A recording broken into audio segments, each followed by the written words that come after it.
25-aastane kreeklanna Manuela tuli 2 aasta eest Eestisse praktikale ja jäigi siia. Nüüd töötab ta ehitusfirmas eelarvestajana. Ta tegi ära A2 taseme keeleeksami, kuid plaanib peagi jõuda kõrgema tasemeni. Ma olen õppinud Kreekas ehitusinseneer ja praegu ma töötan siin Tallinnas Maru ehituses.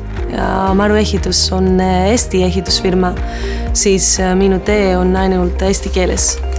Õppida eesti keelt oli väga oluline. Ja ma alustasin eesti keele kursustega. Alguses oli väga raske, aga ma olin õnnelik, et ma sain aru, mida inimesed räägivad. Kas sul eesti-keelset teolist on ka või? Eesti keel, see on eesti keel. See on Soome, jah? Jah, sul on õigus.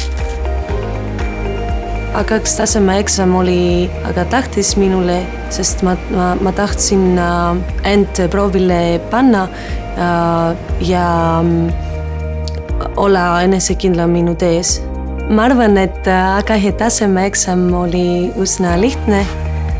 Ma vajasin ainult minu ID-kaardi ja eksami alguses kõik reeglid olid selgitatud väga hästi.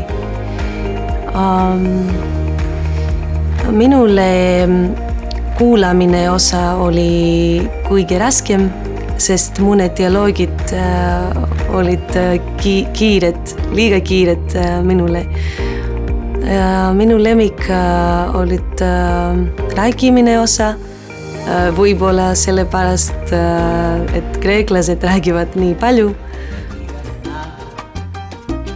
Minu tantsukursus on eesti keeles ka ja ma pean saama aru, mida minu õpetaja ütleb ja mis sammud ma pean tegema. Ja see on väga naljakas. Eesti keele oskus A2 tasemel tähendab toimetulekut igapäevases lihtsamas suhtluses. Eksam hindab 4 osaoskust. Kirjutamist, kuuldumõistmist, loetumõistmist ning rääkimist. Eksam algab 1 tund ja 50 minutit kestva kirjaliku osaga. Ühe paari suuline osa kestab 15 minutit. A2 tasemel eesti keele oskus on kohustuslik ametiasutuse tehnilistele ja abitöötajatele, veduri- ja rongijuhtidele, valvetöötajatele, piletikontrolöridele, riide- ja uksehoidjatele ning kulleritele. Eksamit ei pea kartma, sest see oli üsna lihtne ja väga hea kogemus. Minu nõu oleks proovi rääkida eesti keeles iga päev ja igal pool, ma tea, näiteks kohvikus, poes, restoranis ja praktika on kõige olulisem.